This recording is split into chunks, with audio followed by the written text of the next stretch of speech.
Okay, I got her. I had to push that in there like that. That's kind of a tight turn there, but I had to do that in order to lift it all the way up high so that I could tie it way up there. And so see that this line way up there? It's all the way up, and then it comes swooping on down to here. So the top of that drain line is over 10 inches higher than this location. So when this dishwasher drains, that water's got to go up. That's got to go 10 inches above this, and then it allows some air in there as the water's coming down. You get a little air in there, and that's how you can do an air gap for your dishwasher without the actual air gap on the counter. Okay, and I put that in there, tighten that with a screwdriver, and then you can see it's got a nut size on it, and then I used my crescent and reached up in there and you know, just went in there this way,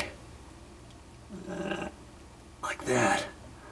You can't really see that, can you? I don't know what happened here. Sorry about that. Okay. Then you can just get your wrench in there sideways instead of your screwdriver, you know, and tighten it up that way, all the way. Okay, that sucker's on there nice and tight. Had I used the 1 inch, it would have, it might have still worked, but it's best to get it on there nice and snug, because you don't want any ripples in there as you're tightening that up. That's never gonna leak. And see, it's up in there, and it goes way up there and swoops on down. Okay, all right, so far so good. Now what am I gonna do? Well, I'm gonna take my water, and that's the next thing I'm gonna connect. And I have a separate water feed right here, see? They teed it off of here. This side is for the sink faucet, this side is for the dishwasher, and I like how they've got two there, because sometimes you only have one, and then you may have on the end of a valve, you might have two spigots coming out at a 45 or something. So if you turn off the dishwasher, then that means you got to turn off the hot water to the sink. And yes, you've got to connect this up to the hot water side, they say, not the cold water side. Okay, I'm going to take this and I'm going to reroute this however I have to. And see, there's no Teflon tape on that. I'm wondering if I should put some. I might put it on there. And in order to be able to be easier, I can unscrew the handle, okay, and just pop that off, and then I can put some tape around there, and then I'll lift this up and loop it or do something and get it up out of there, so just so it looks halfway decent for my connection. Okay, all right, that's my next step. And remember how we do the Teflon tape. Think about it as you're putting it on, so that you put it on in the right direction. Okay, so I use that Teflon tape up in there, and see, I unscrewed the handle to make it easier to wrap the Teflon tape around there. And then see how I kind of angled, I circled this all up like that, and then I've used another one of the ties to the drain to kind of hold that there, and it's all nice and not all messed up down on the ground, see? So now I just take my handle cover. I can put it on any direction I want because of the splines, put the screw on there, and call that good. All right, I tighten that up. I just use a little wrench. You just want to get it so tight. You don't want to overdo it, because you could mess things up if you get it too tight. I've done it before and messed up the threads on this, thinking, well, I guess I can go a little tighter. I guess I can go a little tighter. And I kept doing it until I messed it up, and then I had to get a whole new water supply line, you know, it went up to a sink, kind of like this one here. And I had to go back to the store and get a new one. And once I tightened it up there snug, it worked just fine. Remember that. I see, I just screwed the end of the water supply back on there. It's very difficult to leave that on if you're going to be installing the Teflon tape. Now, I'm doing the Teflon tape just as a backup. I probably didn't need it, but even then, if you have that handle on there, can you see how it could be hard to tighten up that pipe underneath with that nut, because that wing of the handle could be in your way. All right, remember that. Well, now all I have to do is plug this in, and I'll wrap this up nicely too. I'm going to wrap this up too somehow, and I got one more tie. Hopefully I can do it and make it look halfway decent. Now make sure you know which plug is which. I know for a fact that the top one is for the garbage disposal, because the garbage disposal is controlled by a switch, a light switch over here on the wall. Okay, you want to make sure, if you're not sure, the first time you plug in your garbage disposal, it's going to make a noise, and that's what happened on this one, because I forgot which was which. I could have taken my wire tester and I could have tested it out that way too. But that's what you want, is when you have a garbage disposal, especially if you have a switch, the top of it or the bottom is going to be controlled by a light switch, and the top or the bottom is going to be hot at all times.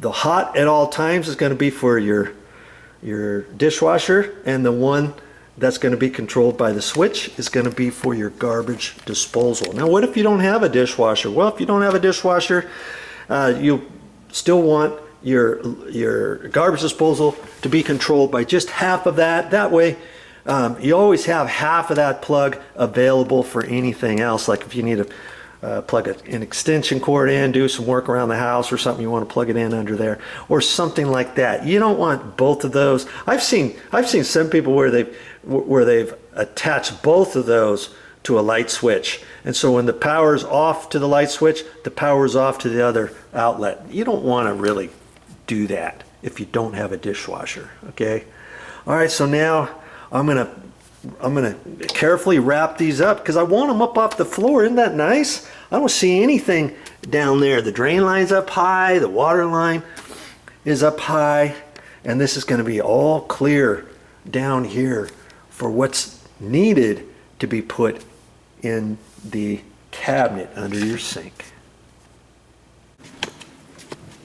Okay, so I hooked those wires up in there.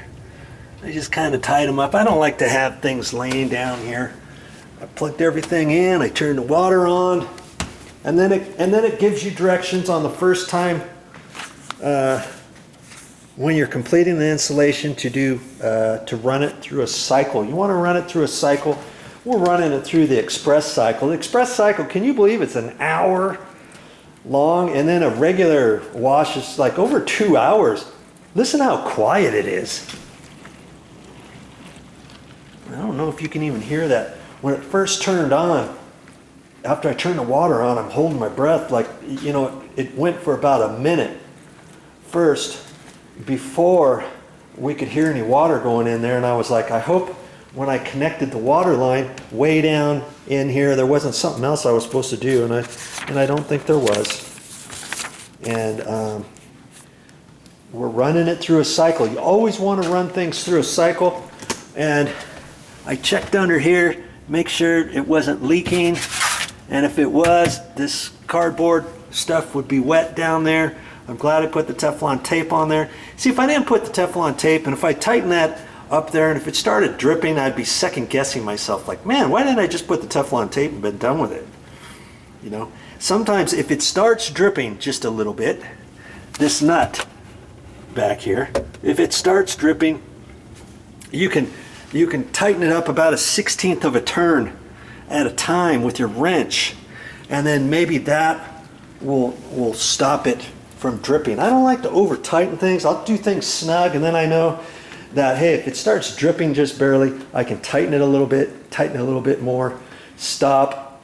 If it keeps dripping, tighten it just a little more, and do it like that. But once you get the Teflon tape on there, chances are, with a brand new install like that, it's not going to leak.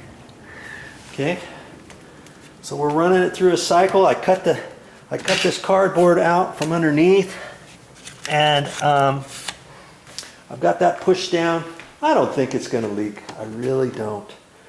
Just keep your eyes open on it for the first 3 or 4 times that you do it. If you want to leave the toe kick off on it, you could, because that toe kick has a little rubber gasket on it where I pushed it down and had the toe kick the rubber gasket kind of go like that down on the floor. So even if it were to be ever so little of a leak, it may not come out of the front for quite some time, especially if you've got a subfloor underneath here.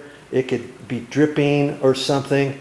Maybe you never even see a leak out on your floor for a while, and maybe it starts dripping from underneath down through your subfloor down or whatever. So, every once in a while, for the first goes, you can check over here, make sure you don't see any water underneath your wall or something, and just kind of keep your eyes and ears open on that. As I say, older dishwashers, you can take the toe kick off, shine your flashlight under there as it's going through a cycle. That's what I used to do in Maui on the dishwashers there. I would take that off. Hey, we got a leak.